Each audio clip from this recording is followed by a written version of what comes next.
Community in the Facebook Era, a blog post by Stephen Heumann. I've always been a face-to-face guy.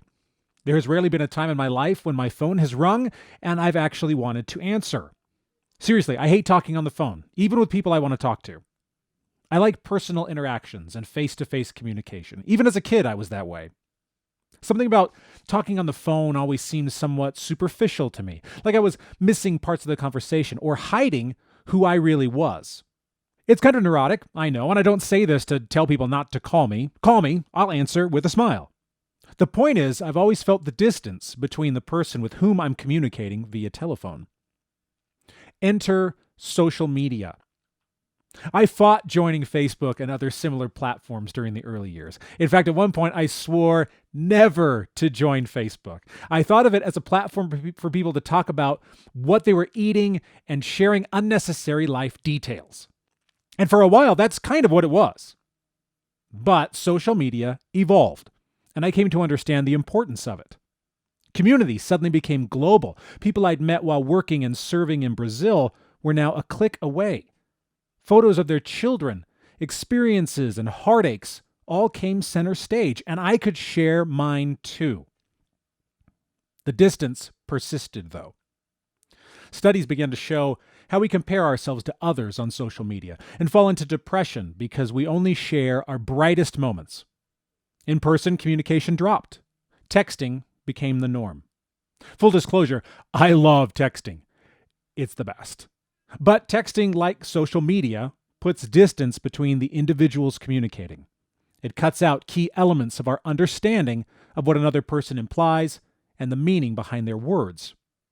No wonder there is so much miscommunication, misunderstanding, and division in the 21st century.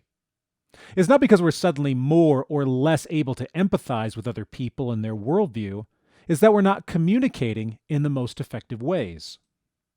So the question is posed, what do we do about it? For me, it comes down to a renewal of face-to-face interaction. I think we get comfortable with the distance we have between us and other people. We feel safer, less exposed, and vulnerable.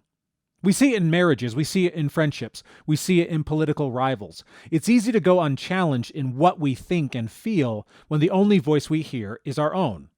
Once we break down that distance, though, we open ourselves up, which invites fear to rear its ugly head. I understand this really well. As a creator, it's easy to feel naked when you put your art out there for people to judge. Our personal interactions are the same way. When we take off our armor, we leave ourselves open to attack, whether real or perceived.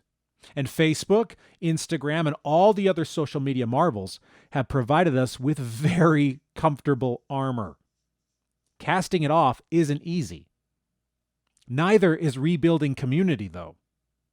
I love the modern world. I truly do. I'm not one to look back to the old days and lament the next generation and their lame music. Am I the only one thinking how derivative all the songs are, though? I love smartphones and internet and Netflix and, yes, Facebook. I love all of it. But unless we can regain some of our passion for face-to-face interaction, we risk creating more distance between ourselves and the people around us.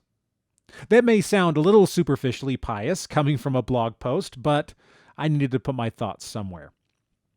Building community takes time and effort, sprinkled with disappointment and patience. It takes more than one person striving to make it happen. We've been able to do it pretty effectively in the digital space, and it's given so many people a voice. Now, if we can just move some of it back to the real face-to-face world, I think we'll see a little less conflict and a little better communication.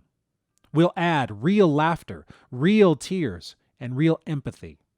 I can't be the only person out there who comes across a Facebook post that is obviously heartfelt and full of longing, and I hit like real quick so I don't have to read it. It's harder to move past a person's pain when they're sitting right in front of you. It's also harder to feel alone. And that's the beauty of it. That's real interaction. That's real communication. So let's all give it a try. Let's set up those double dates we always talk about but never go through with. Let's show up at that friend's music concert they keep nudging us about. Let's go out and meet and mingle with many so we can gain a better perspective on what life is like for everyone around us, the good and the bad. It's time to reach out and laugh together like we did in our memories. Let's get together. Let's have fun. Just remember, if you're going to call me on the phone about it, I may not want to answer. For more of my musings, check out stephenheumann.com. Feel free to send me an email any way you want to communicate. I will answer. Have a great day.